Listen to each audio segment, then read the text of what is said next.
Bapak, Ibu, dan saudara-saudari terkasih, dalam nama Tuhan kita Yesus Kristus, salam sejahtera untuk kita semua. Berkat Allah yang Maha Kuasa senantiasa menyertai kita. Hari ini, hari Jumat tanggal 10 Mei 2024, adalah pekan biasa hari ke-6 Paskah. Marilah kita mendengarkan dan merenungkan bacaan-bacaan kitab suci pada hari ini. Marilah berdoa. Dalam nama Bapa dan Putra dan Roh Kudus. Amin. Allah Bapa kami, sabdamu adalah pelita di kala gelap dan tongkat di jalan yang licin. Ia adalah perisai bagi orang-orang yang berlindung padamu. Bersabdalah, kami mendengarkan. Penuhilah hati kami dengan sabdamu. Bukalah hati kami supaya dapat mendengarkan bisikanmu yang halus. Bapa, sabdamu adalah kebenaran. Bersihkanlah budi kami dari pikiran-pikiran yang mengacaukan dan hati kami dari keinginan yang menyesatkan. Jagalah mata kami, jangan sampai disilaukan oleh barang-barang duniawi. Sebaliknya, semoga kami rajin mengumpulkan harta yang tak akan musnah. Ya Bapa, sabdamu penuh daya pembaharu. Baharuilah kami dengan sabdamu yang akan kami renungkan pada hari ini. Amin.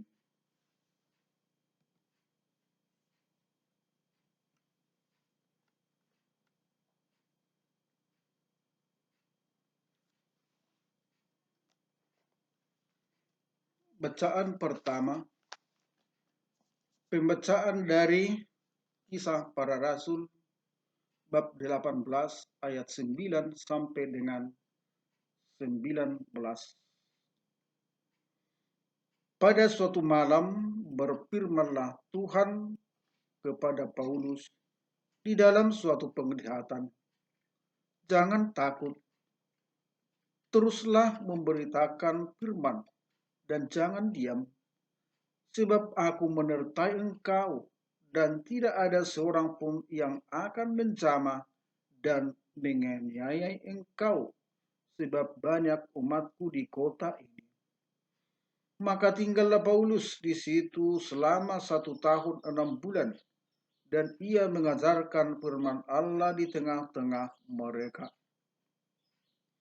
Akan tetapi setelah Galio menjadi gubernur di Akaria, bangkitlah orang-orang Yahudi bersama-sama melawan Paulus, lalu membawa dia ke depan pengadilan. Kata mereka, ia ini berusaha meyakinkan orang untuk beribadah kepada Allah dengan jalan yang bertentangan dengan hukum Taurat. Ketika Paulus hendak mulai berbicara, berkatalah Galio kepada orang-orang Yahudi itu, hai orang-orang Yahudi, jika sekiranya dakwaanmu mengenai suatu pelanggaran atau kejadian, sudahlah sepantasnya aku menerima perkaramu. Tetapi kalau hal itu adalah perselisihan tentang perkataan atau nama atau hukum berlaku di antara kamu, maka hendaklah kamu sendiri mengurusnya. Aku tidak rela menjadi hakim atas perkara yang dimiliki. Lalu ia mengusir mereka dari ruang pengadilan. Maka orang itu semua menerbu Sostenes, kepala rumah ibadat, lalu memukulinya di depan pengadilan itu.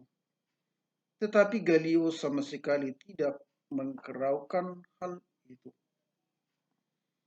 Paulus kembali ke Antioquia. Paulus tinggal beberapa hari lagi di Korintus, lalu ia minta diri kepada saudara-saudara di situ dan berlayar ke Syria. Sesudah ia mencukur rambutnya di Kengkrea karena ia telah bernazar. Priskala dan Aquila menyertai dia. Demikianlah sabda Allah. Syukur kepada Allah. Inilah Injil suci menurut Santo Yohanes. Dimuliakanlah Tuhan. Bab 16 ayat 20 sampai dengan 23a. Aku berkata kepadamu, sesungguhnya kamu akan menangis dan meratap, tetapi dunia akan bergembira. Kamu akan berduka cita, tetapi duka citamu akan berubah menjadi sukacita. Seorang perempuan berduka cita pada saat ia melahirkan. Tetapi sesudah ia melahirkan anaknya, ia tidak ingat lagi akan penderitaannya, karena kegembiraan bahwa seorang manusia telah dilahirkan ke dunia. Demikian juga kamu sekarang diliputi duka cita, tetapi aku akan melihat kamu lagi, dan hatimu akan bergembira, dan tidak ada seorang pun yang dapat merampas kegembiraanmu itu daripadamu. Dan pada hari itu, kamu tidak akan menanyakan apa-apa lagi kepadaku. Demikianlah Injil Tuhan. Terpujilah Kristus. Saudara-saudara terkasih dalam nama Tuhan kita Yesus Kristus, berbagai macam ketidaknyamanan dan kegelisahan akan mewarnai hidup setiap orang yang ditinggalkan oleh orang yang dikasihani. Apalagi kalau orang tersebut menjadi panutan hidup, menjadi tempat ternyaman dalam kesehariannya. Saudara-saudari yang dikasihani Tuhan, bagaimana perasaan kita ketika kita ditinggal pergi oleh orang tua kita yang sudah menghadap Sang Pencipta? Kita merasa sedih. Hati kita galau. Nah, tetapi apakah kita terus berlarut-larut seperti ini? Apakah tidak ada kegembiraan yang muncul di dalam diri kita? Tuhan selalu memberikan kita kenyamanan, kegembiraan dikala kita berduka. Mungkin juga kita pernah ditinggalkan oleh orang yang kita kasihi. Kita sudah menganggap bahwa dia adalah tumpuan harapan kita. Tetapi kita ditinggal pergi. Tentu kita akan sangat bersedih. Akan tetapi, apakah kita hanya terlarut di dalam kesedihan itu, atau apakah kita meminta kepada Tuhan agar kita diberikan semangat hidup, agar kita diberikan kebahagiaan? Nah, saudara-saudari yang dikasihani Tuhan, pengalaman ini juga dialami oleh para murid Yesus ketika ia secara terang-terang menyatakan bahwa mereka pasti akan menghadapi berbagai penderitaan. Namun penderitaan apapun tidak akan merampas sukacita dan kegembiraan sebagai murid Tuhan. Yesus menjanjikan dan memberikan sukacita batin, jaminannya yakni melalui peristiwa kebangkitannya. Sebab kebangkitannya merupakan daya yang membuat setiap orang dapat menghadapi dan mengatasi berbagai penderitaan.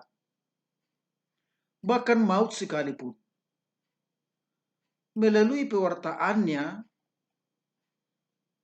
Paulus harus berhadapan dengan orang-orang Yahudi yang tidak senang melihat hal ini.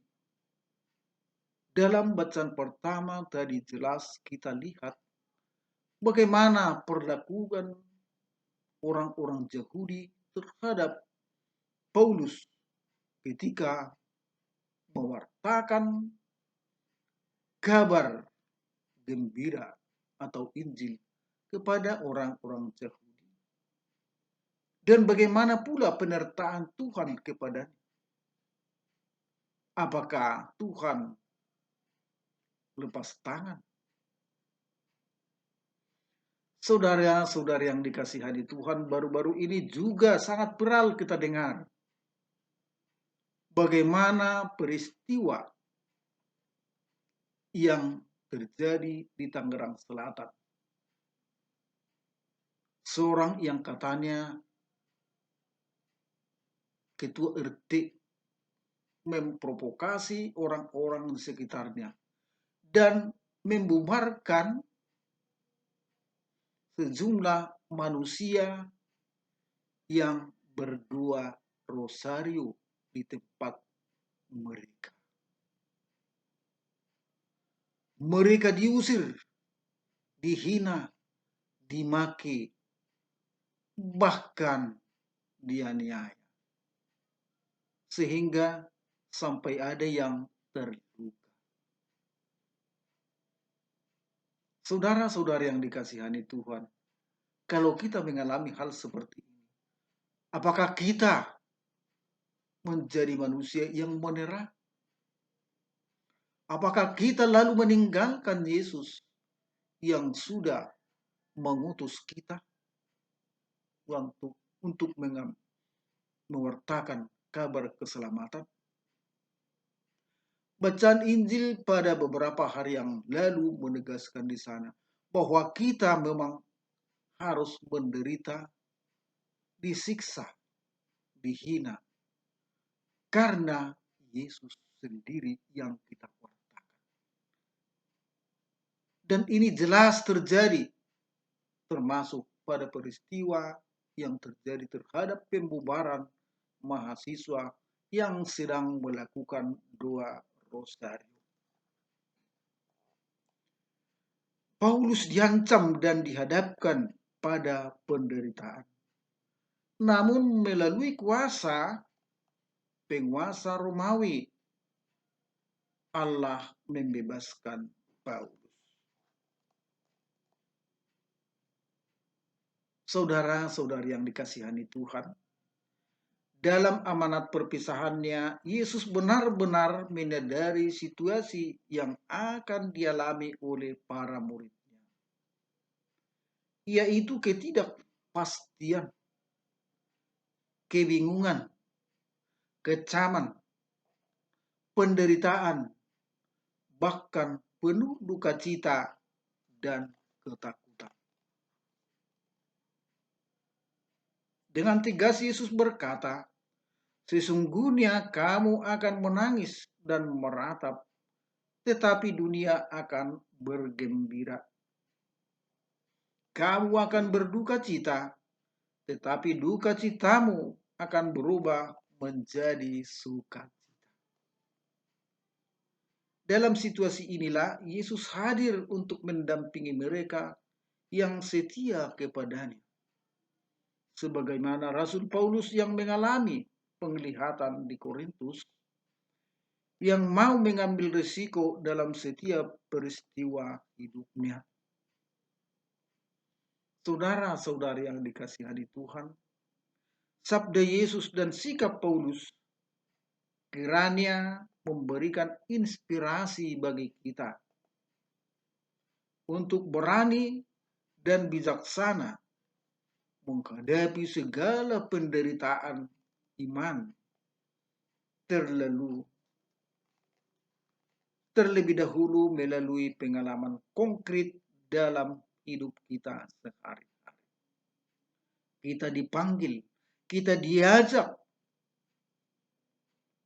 untuk menjadi selalu yakin bahwa Allah selalu campur tangan untuk membebaskan kita dari berbagai situasi yang sulit dan tantangan. Kita percaya bahwa segala sesuatu yang kita minta kepadanya akan diberikan kepada kita. Maka untuk itu, saudara dan saudariku, tetaplah bertekun di dalam iman. Sebab Allah selalu menyertai kita. Yesus selalu menyertai kita dalam situasi apapun, asalkan kita menyerahkan diri kita sepenuhnya kepada Yesus sendiri, Sang Junjungan kita. Marilah berdoa. Ya Tuhan, hadirlah selalu bersama kami, agar kami mampu menimba daya kebangkitan-Mu untuk menghadapi segala godaan, tantangan, dan penderitaan hidup yang harus kami alami setiap hari. Amin. Demi nama Bapa dan Putra dan Roh Kudus. Amin.